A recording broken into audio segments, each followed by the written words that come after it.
Physics text book open చేసినప్పటి నుంచి నా లైఫ్ కంప్లీట్ రివర్స్ గేర్లోకి వెళ్ళింది.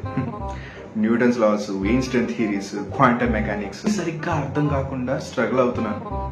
న్యూటన్ అన్నాడు, every action has an equal and opposite reaction. కానీ ఫిజిక్స్ చదివేటప్పుడు ఏ యాక్షన్ తీసుకున్నా ఆపోజిట్ రియాక్షన్ గా మైండ్ బ్లాంక్ అయిపోతుంది.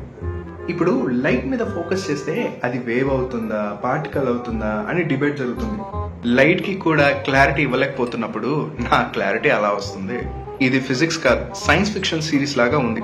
ఒక ఫార్ములా మైండ్ లో రీటైన్ చేస్తే మరో ఫార్ములా ఎక్కడో స్పేస్ నుండి అటాక్ చేస్తుంది. న్యూటన్ ఒకవైపు, క్వాంటమ్ మెకానిక్స్ ఇంకో వైపు పట్టుకొని నన్ను ఫుల్ కన్ఫ్యూజ్ చేసేస్తున్నారు. ఇన్ని ప్యారలల్ యూనివర్స్ ఫిజిక్స్ లో ఉంటే ఎగ్జామ్ రాయడానికి మన నార్మల్ యూనివర్స్ లో ఏం లాజిక్ వాడాలి? ఇలాంటివి ఇంకా చూడాలంటే నాకు సపోర్ట్ చేయండి, లైక్ చేయండి, షేర్ చేయండి, సబ్స్క్రైబ్ చేయండి. ఫిజిక్స్ నుండి కాపాడేది ఇదొక్కటే.